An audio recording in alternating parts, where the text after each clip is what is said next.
गणेश जी की पूजा हो, उत्सव हो, विसर्जन हो, एक नारा हमेशा गूंजता है, गणपति बप्पा मोरया। अब गणपति बप्पा का मतलब तो समझ आता है, मोरया का अर्थ क्या है और गणपति बप्पा मोरया क्यों बोला जाता है। चलो आज आपको ये बहुत गहरी बात समझाते हैं। इससे आपको एक भक्त और भगवान के बीच के रिश्ते की जो गहराई है ना, वो भी अच्छे से समझ में आएगी। देखिए 14वीं शताब्दी में गणेश जी के एक बहुत बड़े भक्त हुए जिनका नाम था मौर्य शालिग्राम जी। वो पुणे के चिंचवड़ में रहते थे और उन्होंने अष्टविनायक यात्रा भी करी और इसी यात्रा के दौरान उन्होंने गोसावी संप्रदाय से दीक्षा ली, जिसके बाद उनका नाम मौर्य गोसावी पड़ गया। और इसी के साथ साथ उन्होंने एक नियम भी लिया कि वो हर चतुर्थी को अपने गांव चिंचवड़ से मोर गांव मयूरेश्वर भगवान के दर्शन करने जाया करेंगे। और ये नियम उनका काफी लंबे समय तक चलता रहा।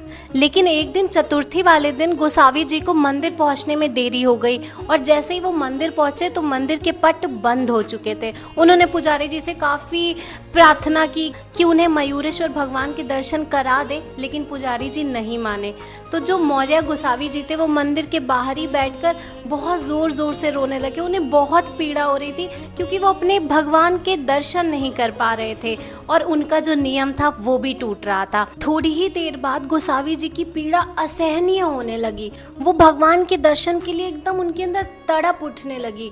तो मयूरेश्वर भगवान स्वयं उनके सामने प्रकट हो गए और उन्होंने उनकी पीड़ा को शांत करने के लिए अपने दर्शन दिए। और उसी समय उन्होंने गोसावी जी को आशीर्वाद दिया कि तुम्हारी भक्ति और समर्पण इस अवस्था में आ चुकी है कि अब मुझ में और तुम में कोई भेद ही नहीं रह गया और आज से तुम्हें मेरे दर्शन करने कहीं जाने की जरूरत नहीं है।